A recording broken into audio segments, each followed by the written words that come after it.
Now, let's go ahead and jump over to talk about Khalil Wilkins. Article over at the site by Jonathan Martin. West Virginia redshirt freshman quarterback Khalil Wilkins has announced his intentions to enter the NCAA transfer portal. Wilkins, a promising dual threat signal caller, will have 3 seasons of eligibility remaining. His breakthrough, or at least his most notable action, came midway through the 2025 season. Thrust into the starting role on a short week against a ranked BYU squad on the road, Wilkins battled valiantly despite the Mountaineers' eventual defeat. Though his passing line, 7 of 15 for 81 yards and 2 interceptions, left room for improvement, Wilkins' mobility was put on full display. On the season, Wilkins threw for 185 yards, 1 touchdown, and 2 picks. He did, however, rush for 243 yards and 2 scores. And I'm going to share on the screen with you Wilkins' announcement. A very well wrote out announcement that he put on his social media platforms. If you can't read it, don't worry, I'm going to read it to you. Here's what it says. Thank you, WVU, to my West Virginia family. Thank you for giving me the opportunity to wear the gold and blue. My time at WVU has shaped me on and off the field, and I'm truly grateful for every coach, teammate, and fan who supported me along the way, as I did my best to put it on the line. And he put that in quotation marks. The brotherhood in the locker room is real. After a lot of thought and conversations with those close to me, I've decided to enter the transfer portal. This choice comes from a place of gratitude for what this university has given me and excitement for what lies ahead. I will be entering the transfer portal with 3 years of eligibility remaining. Go Mountaineers. Signed, Khalil Wilkins. Now,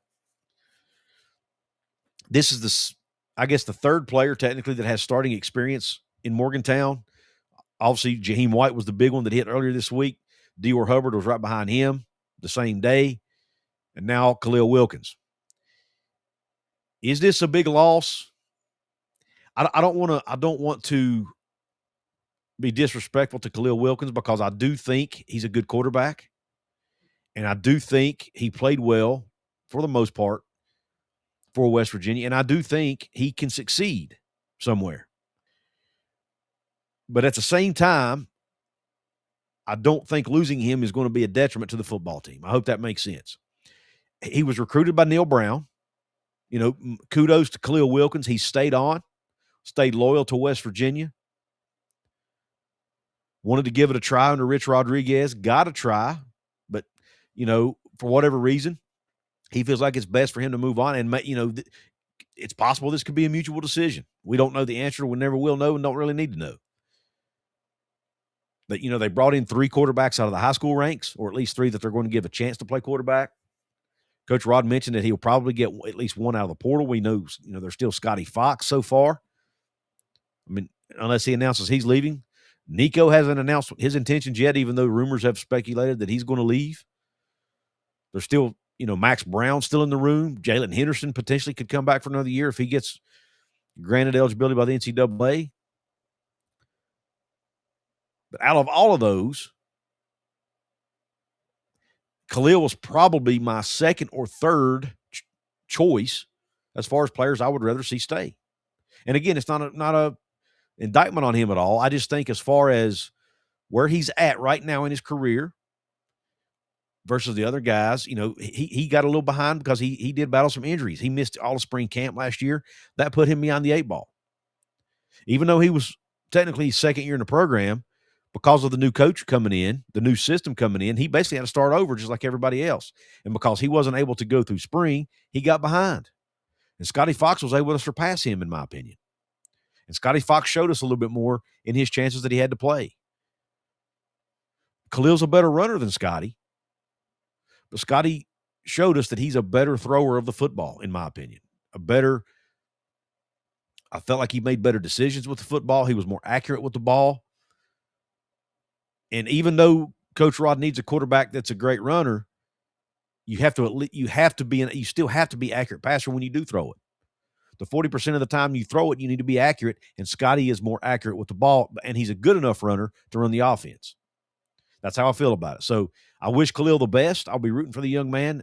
As long as he doesn't go to a rival, I'll be rooting for him to do well. Would not surprise me at all to see him land at North Texas with Neil Brown and new quarterback coach there, Tyler Allen, who was his quarterback coach at West Virginia. The pieces fit. And I don't think the timing here, I don't think it's a coincidence. So I wish him nothing but the best. I wish him success. I appreciate he put his body on the line for West Virginia in that BYU game. He took an absolute pounding in that game, rushed the ball for over 20 times because they could not do anything in the pass game or the run game with the backs because the O-line wasn't blocking. Well, he took a pounding. He showed great heart. He showed that he had that hard edge that Coach Rod looks for. But I do think there are other quarterbacks on the roster now and available to get who West Virginia will be able to lean on to win games with. So, again, I think it's the best for both sides. So, I wish Khalil nothing but the best. Go ball out somewhere, young man. I'm not surprised to see him land at a G6 school, earn his and maybe prove himself for a year or two, and then maybe try to move up to the Power 4 again at some point in the future. And heck, who knows? Maybe he lands at West Virginia again at some point in the future. It has happened. It's not out of the realm of possibility. So good luck, Khalil Wilkins. Let me know in the comments what you think about this move by Khalil. Do you think it's a smart move by him? And do you think, this is a negative for West Virginia that he's hitting the portal? I want to hear your thoughts in the comment section. I want to give a quick shout out to my paid VIP members of this episode. I do random shout outs. It's one of the perks of being a paid member. I have two levels, $2.99 and $4.99 a month.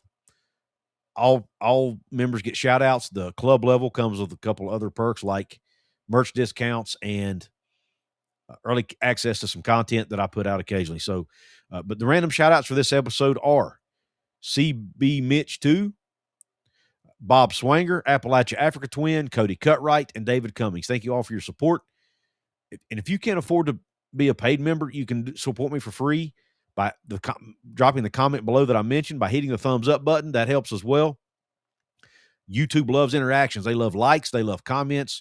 They love you when you hit the hype button below, which is between the download and thanks button. They love all that stuff. So all that helps my show, helps my algorithm. If you're listening to this on a podcast platform, follow us at Couz's Corner. Make sure you drop us a 5-star rating if you like the content and like what we have to say and enjoy the show.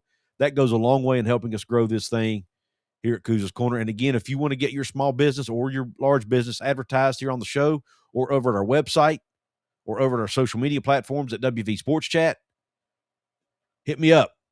You can have your logo. Instead of my logo, I can have your logo on that screen or on the screen up here as well. So let me know. I appreciate everybody tuning into the show. I really hope the rest of your day or night, whenever you're watching, is top shelf. God bless you. And cue Country Roads.